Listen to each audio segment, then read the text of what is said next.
Do you want to know what a narcissist's most potent weapon is? It's not what you think. Watch till the end of this video and find out exactly what it is so that you can maybe use it back against them.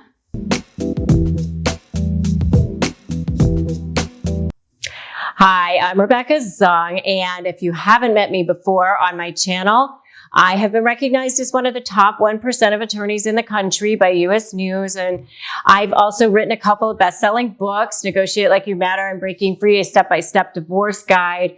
And most importantly, what I do here for you on this channel is I have helped millions of people get out of relationships with narcissists. I specialize in negotiating with narcissists, teaching you the step-by-step information, guide, resources, everything that you need to understand how to get out of these relationships so that you can break free and create a new life and a new beginning and a new future.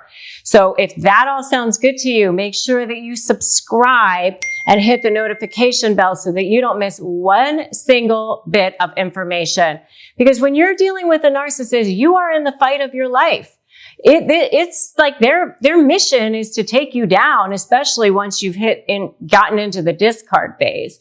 If you don't know much about the relationship phases for narcissists, it starts off with love bombing, and then it goes into devaluing, and then down to discarding. But devaluing can also be happening while they're love bombing. They can be love bombing during the discard phase too. It's kind of, starts with love bombing, ends with discard, toxic stew in between for sure.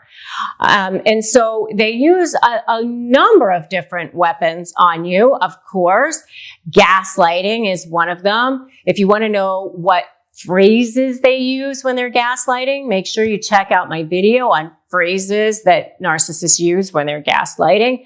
But gaslighting is certainly one of the things. They can directly be devaluing you. They can use passive aggression.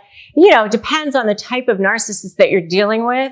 Covert narcissists tend to be a little bit under the radar. They tend to look a little bit more nice and kind to the whole outside world. The overt or grandiose narcissists are a little bit easier to spot because they're the ones that are like out there telling everybody how great they are all the time. But all narcissists have like these different traits that they employ to basically cover up the fact that they have a very fragile ego. They actually have a very, very fragile sense of self. And so they were emotionally starved at some point in their lives. And so they feel that in order to live, to survive, they're desperate to get as much attention and supply as they possibly can.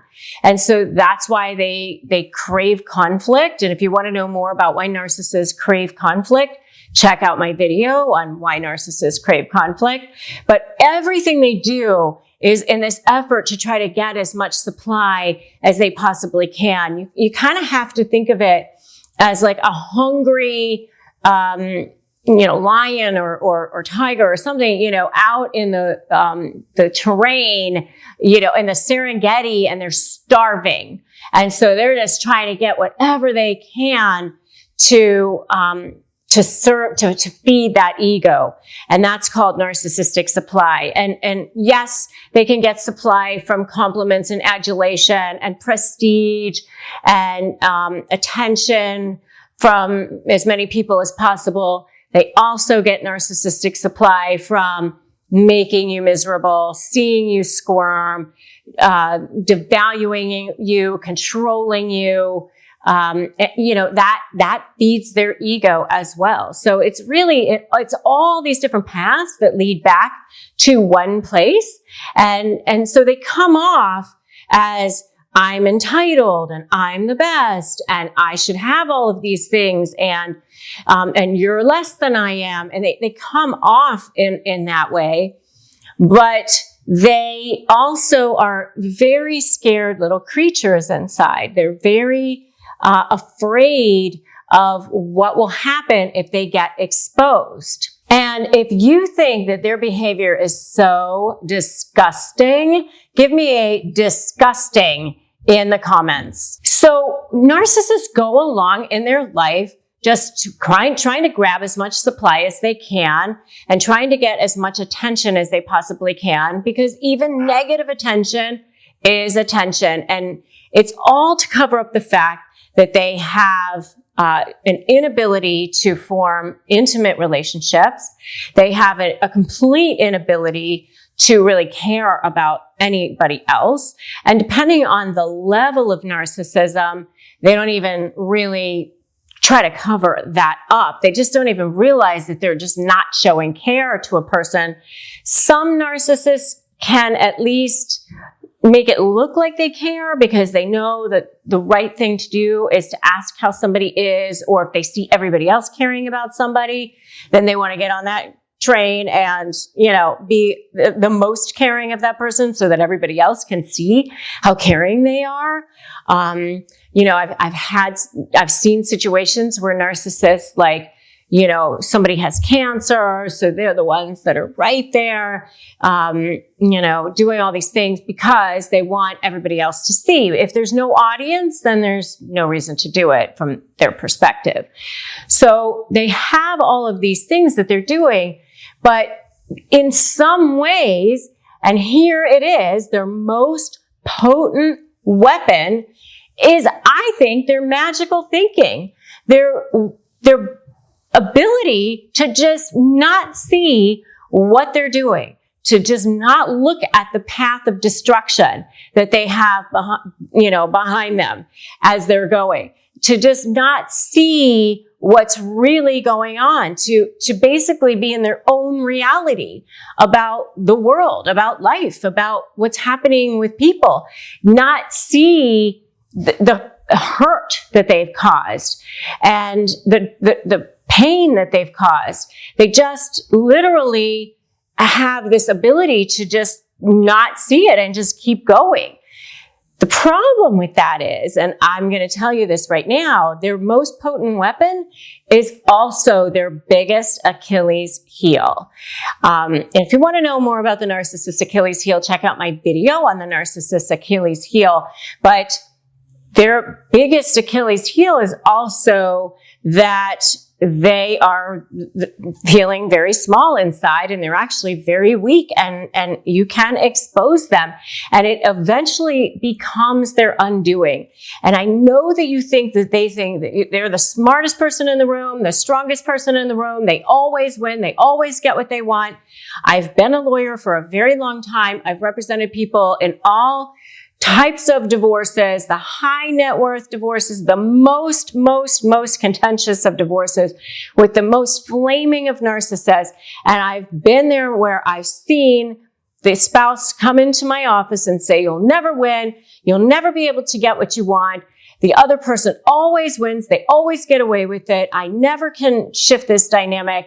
And I've shifted that dynamic for them. I've helped them get where they want to go because I understand this concept. I know that they eventually, if you give them enough rope, they will hang themselves. They will self-destruct. I promise you that. So yes, it's their most potent weapon that they can magically think and just keep going on no matter what destruction they cause, but they will end up self-destructing. It will explode on them at some point, especially if you create enough leverage and you surround them and you create the strategy that you need to kind of put them in a chokehold so that you can get what you want and they'll finally relent and agree. And that's what I teach in my Slay program, and that's the crux of the most important thing that you need to understand is that you can shift this dynamic. It can happen. So if you're ready to be empowered and move forward and start to actually see movement so that you can get a fair result, make sure that you download my free Crush My Negotiation prep worksheet at winmynegotiation.com. It's an ebook. People have actually won entire negotiations on it, and it's free. So go ahead and grab that. If you want more support, Come join me in my free private Facebook group. People have found lifelines in there. It's called Narcissist Negotiators with Rebecca Zung. And if you like this video, give it a like, give it a share, drop me a comment, and make sure that you've subscribed and you hit that notification bell. I am so committed to you and getting you the information that you need so that you can finally feel strong enough and powerful enough to break free from these relationships. So make sure you subscribe and hit that notification bell. I'm Rebecca Zung. Thanks so much for stopping by today. Remember, today is a great day to start negotiating your best life. I'll see you in the next video.